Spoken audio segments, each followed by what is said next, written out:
يا بني إسرائيل اذكروا نعمتي التي أنعمت عليكم وأوفوا بعهدي أوف بعهدكم وإياي فارهبون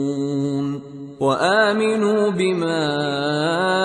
أنزلت مصدقا لما معكم ولا تكونوا أول كافر به ولا تشتروا بآياتي ثمنا قليلا وإياي فاتقون۔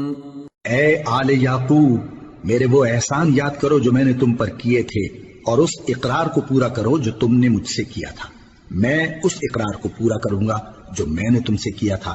اور مجھی سے ڈرتے رہو۔ اور جو کتاب میں نے اپنے رسول محمد صلی اللہ علیہ وآلہ وسلم پر نازل کی ہے، جو تمہاری کتاب یعنی تورات کو سچا کہتی ہے، اس پر ایمان لاؤ اور اس سے منکر اول نہ بنو، اور میری آیتوں میں تحریف کر کے ان کے بدلے تھوڑی سی قیمت یعنی دنیاوی منفعت نہ حاصل کرو، اور مجھی سے خوف رکھو۔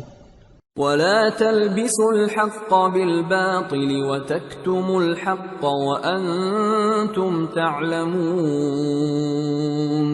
وأقيموا الصلاة وآتوا الزكاة واركعوا مع الراكعين أتأمرون الناس بالبر وتنسون أنفسكم وأنتم تتلون الكتاب أفلا تعقلون واستعينوا بالصبر والصلاة وإنها لكبيرة إلا على الخاشعين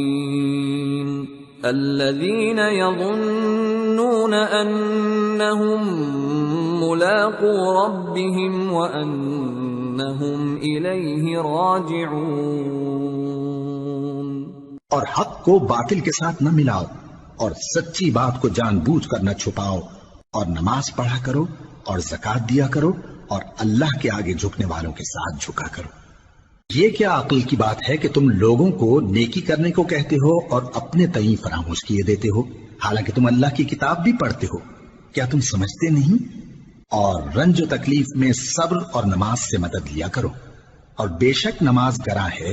مگر ان لوگوں پر گراں نہیں جو عجز کرنے والے ہیں، جو یقین کیے ہوئے ہیں کہ وہ اپنے پروردگار سے ملنے والے ہیں اور اس کی طرف لوٹ کر جانے والے ہیں۔